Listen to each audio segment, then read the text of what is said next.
안녕하세요. 캔들피그와 기마백의 나불대화 시간입니다. 오늘은 가업승계 과정에서 발생하는 상속세 때문에 실제로 일어나고 있는 문제에 대해서 이야기해 보겠습니다. 기마백님 모셨습니다. 반갑습니다. 기마백님. 네, 안녕하세요. 오늘은 가업상속 공제제도와 관련해서 현재 벌어지고 있는 문제점들에 대해서 얘기해 볼 텐데요. 예. 가업상속 공제제도라고 하니까 시청자분들은 아마 많이 생소해 하실 것 같아요. 가업상속 공제제도요. 네, 가족이 하는 사업을 상속받으면 세금을 공제해준다 뭐 그런 의미인가요? 네, 바로 그거예요. 얼마 전에 홍남기 부총리가 기존의 사후 관리 요건이 까다로운 가업상속 공제제도를 다소 완화할 수 있다는 취지의 발언을 던졌는데요. 세금을 공제해주는 조건을 완화해준다면 기업 입장에서는 좋은 것 같은데 어떤 내용입니까? 내용을 대충 정리해보면 이런 거예요. 개인 사업자든 법인 사업자든 세월이 흘러 사업을 진행하다 보면 어느 순간에 은퇴 시점이라는 그 시간을 맞이하게 되는데요. 그렇죠. 이때 보통은 자식이나 혹은 가족한테 가업을 물려주게 되죠. 그런데 이렇게 가업을 물려줄 때가 되면 상속세라는 세금이 발생하게 되는데요. 경우에 따라서는 상속액의 최고 65%라는 그 세금 폭탄을 그대로 받아야 되는 그런 상황도 발생할 수 있어요. 그렇죠. 안 그래도 우리나라 상속세 높다고 말이 많죠. 네. 그런데 우리나라 정부에서는 중소기업 등의 원활한 가업승계를 지원한다는 취지로 가업승계 지원제도를 마련해서 실행해 왔는데요. 아, 그런 상속세가 너무 높으니까 중소기업 가업승계를 지원한다는 의미에서 가업승계 지원제도라는 게 원래 있는 거네요. 네, 원래 있던 제도예요. 그런데 사실 이게 정작 가업을 승계해야 하는 기업주들 입장에서는 완전 빛 좋은 개살구 같은 전혀 현실에 맞지 않는 동떨어진 정책이에요. 실제로 쓸모가 없다는 겁니까? 네, 왜 그런지는 이 제도의 내용을 살펴보면 쉽게 확인할 수 있는데요. 명목적으로는 가업상속 공제 적용 대상이 되면 상속세를 산정할 때 과세 대상액에서 최대 500억까지 상속 공제를 받을 수 있는데요. 지금 중소기업 이야기 하시는 거 맞죠? 중소기업, 중견기업 다 해당되는 내용이에요. 예. 아무튼 중소기업에서 가업승계를 할 때 상속세 500억 정도 공제해 주는 거면 돈 많이 될 것 같은데 왜 빚 좋은 개살구입니까?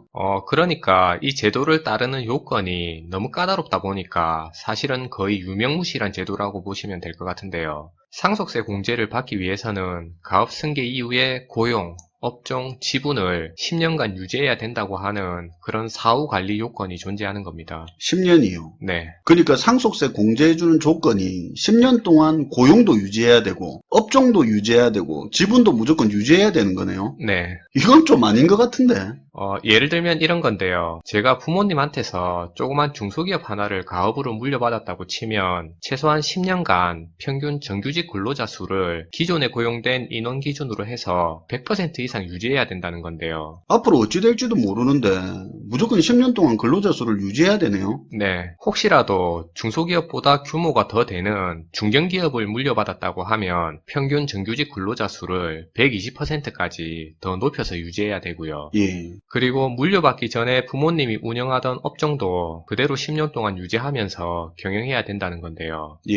앞에서 얘기한 것처럼 물려받은 지분 같은 경우에는 처분하지 않고 10년 동안 보유해야 상속세 공제를 받을 수 있다는 내용이에요. 특히나 상속받은 지분 같은 경우에는 주식을 처분하는 건 당연히 안 되고요. 예. 지분 비율이 감소하는 것 역시 당연히 용납이 안 된다고 그렇게 보시면 되는 내용입니다. 그러면 예를 들어서 사업이 잘 안 돼서 고용이나 지분 유지를 못하면요. 혹시나 승계받은 가업을 운영하는 중간에 앞에서 얘기한 요건 중에 하나라도 무너지게 되면 여지없이 혜택받은 상속세를 개내야 하는 상황이 발생할 수도 있는 거죠. 에이, 그게 뭡니까? 7, 80년대 경제 성장할 때도 아니고 요즘 같은 상황에서 아직까지 이런 조건이 있는 것 자체가 저는 이해가 안 가는데요.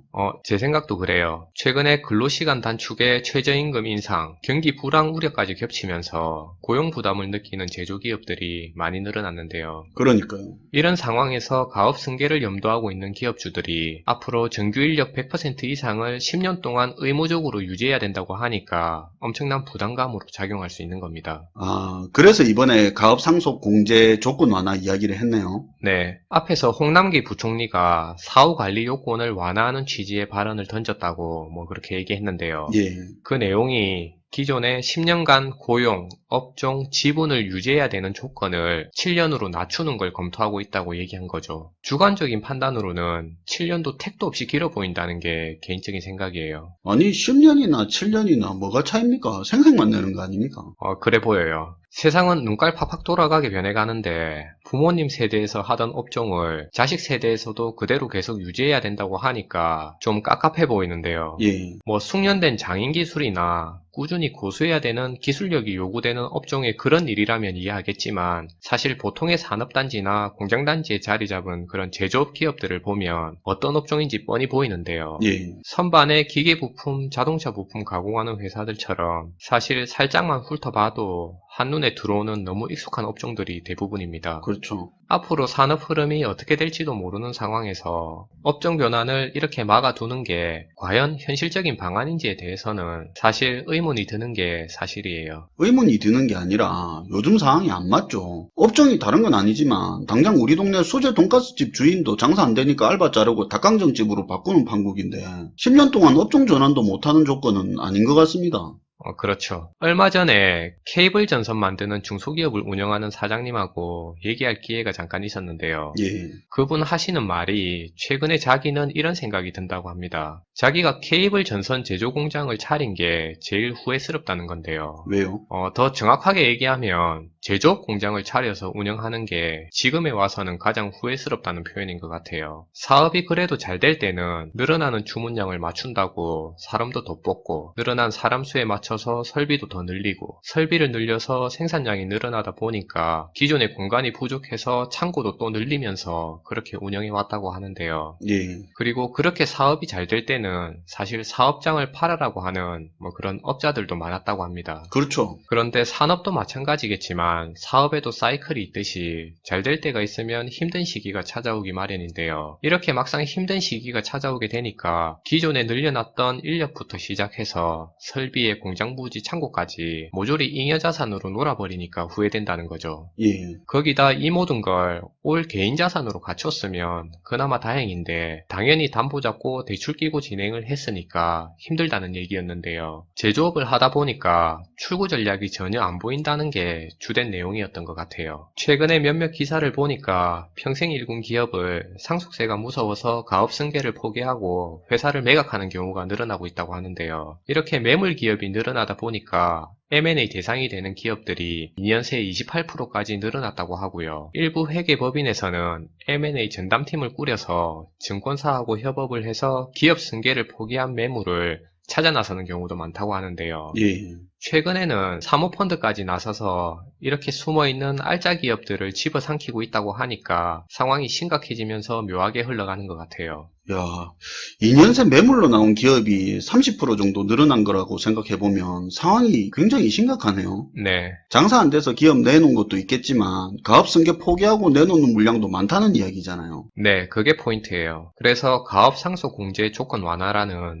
그런 이야기도 나온 것 같아요. 상속세 다 내고 사업을 물려주든지 아니면 상속세 공제받고 발목 잡히는 것보다는 경제 돌아가는 거 보니까 아예 기업을 팔아버리는 게 현실적인 거다 이렇게 판단을 해버리는 거네요. 그러니까 지금 M&A 시장이 커져버린 거고. 네, 맞아요. 근데 M&A 시장이 커지면서 기업 인수합병이 많아지면 그 다음이 보통 구조조정 아닙니까?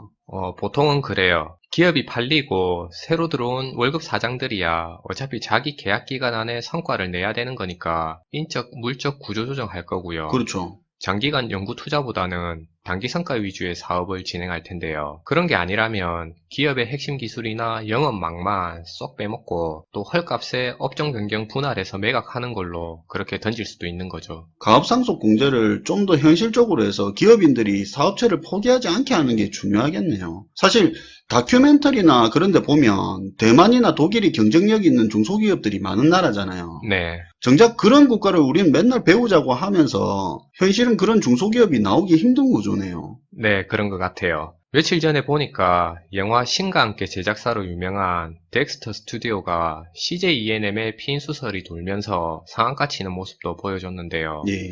오늘 내용에 해당하는 경우는 아니지만 어쨌든 M&A에 대한 시장의 관심을 불러일으키는 그런 경우는 될 것 같아요. 안 그래도 최근에 M&A하고 관련해서 관심받는 회사들이 좀 있더라고요. 네, 그리고 추가적으로 세계 최고 수준의 상속세를 피하기 위해서 가업 승계를 포기한 기업들을 소개하고 마무리할 건데요. 예. 내용은 한경기사 내용을 인용한 거니까 관심 있으신 분들은 찾아보셔도 좋을 것 같습니다. 우선 소형 공기청정기로 유명한 에어비타라는 회사가 대략 100억 원이라는 가격에 자동차 부품 회사인 인성인프라에 경영권 매각된 일이 있었는데요. 그 회사 대표의 인터뷰를 들어보면 상속세 부담이 너무 커서 경영 수업을 받아오던 딸한테 기업을 승계하는 대신에 그냥 회사를 매각하는 걸로 그렇게 결정했다고 합니다. 예. 그리고 요거는 제가 예전에 좋아했던 기업인데 노무바이오하고 라겐락, 대표적인 콘돔 회사인 유니더스, 지금은 바이오제네틱스로 이름이 바뀌었죠. 예. 우리로광통신, 그리고 대표적인 가구 회사인 까사미아 같은 기업들도 상속세 부담을 못 이겨서 경영승계를 포기했다고 하는데요. 예. 사모펀드들이 이렇게 경영승계를 포기한 중견 중소기업들을 줄줄이 인수하면서 이들 기업들이 기술력을 유지하는데 어려움을 겪고 있다고 합니다. 고용보장 위험도 동시에 노출되고 있는 건 어쩔 수 없는 당연한 얘기가 될 거예요. 아, 그런 일이 있었네요. 상속세 부담이 진짜 크기는 큰 모양입니다. 네, 마지막으로 이 얘기는 꼭 덧붙이고 마무리할까 하는데요. 예. 정부의 현실감 떨어지는 정책이 유망한 기업들을 M&A 시장으로 내몰 수도 있으니까 이 부분은 꼭 상기할 필요가 있다는 점 강조하면서 오늘 내용을 마무리하면 좋을 것 같습니다. 현실감 떨어지는 정책. 와닿는 말이네요. 목적이야 선하겠지만 현실성 떨어지면 항상 결과는 반대로 나오죠. 오늘도 감사합니다, 김하백님. 네, 감사합니다. 오늘은 가업 상속을 하는 과정에서 상속세 부담 때문에 사업체를 넘겨버리는 일이 많아지고 있는 문제점에 대해서 이야기를 해봤습니다. 시청해주셔서 감사하고요. 지금까지 김하백 캔들피그의 나불대화 시간이었습니다. 캔들스토리 식구가 되고 싶으시면 구독 눌러주세요.